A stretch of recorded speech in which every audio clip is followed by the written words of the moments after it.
Our India business is growing extremely well. And our business grew over 20% just in the last quarter financial results that we have announced.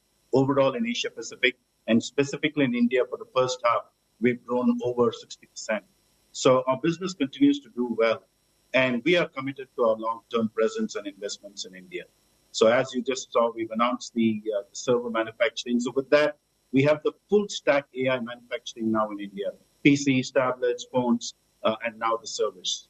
And India is also a innovation design hub for us across multiple products, and also a global delivery center. So overall, I think it's a hub for Lenovo, not just for the India business, but also for Lenovo's worldwide business.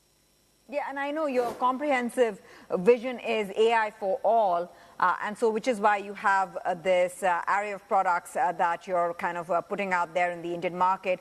Your AI strategy is hybrid AI, and the latest launch of AI PC here is important to talk about. I want to understand, how do you integrate that whole AI plan in India, where the adoption has not been, and correct me if I'm wrong, as fast as in other regions? I mean, especially when it comes to the whole AI adoption race, we are talking more about the US and a little more about China in this part of the world.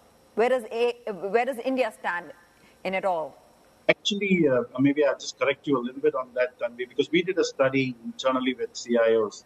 And within the Asia Pacific region, the highest intent and interest and also existing investments on AI actually came from India and Korea. Now, that's of course within Asia Pacific. We're actually seeing some very good interest in India. One, of course, is the data center or the cloud-based infrastructure that's getting built out. And you do see that a lot in the regions that you mentioned, but we are seeing that built out in India as well. But it's also about enterprises investing in their businesses, especially on customer care, logistics, manufacturing. And we are seeing a lot of interest from our customers in that. And our endeavor is to basically be able to provide them with solutions, help them understand, be ready for the AI deployment, and also make sure that they are protecting their security and understanding the ROI for the overall end-to-end infrastructure deployment.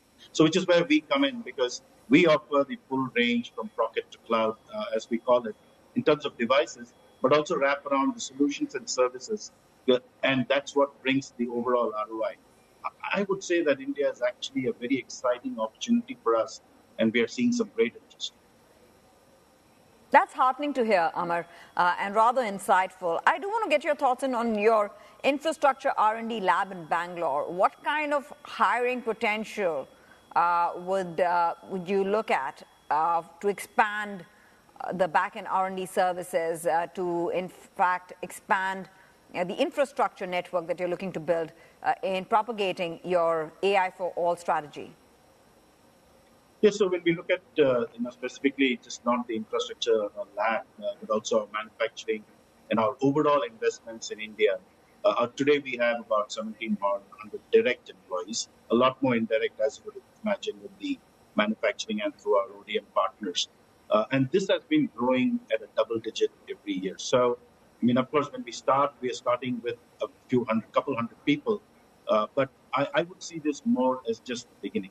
I think what we are bringing to India, however, is really cutting edge R&D technology. We're not doing just the end phase of design here.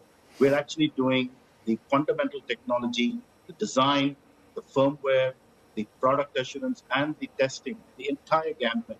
And for that, of course, you need to bring very high-end skill sets. And I believe that as the business grows, not just in India, but across the world, we will continue to invest and grow our resources here as needed.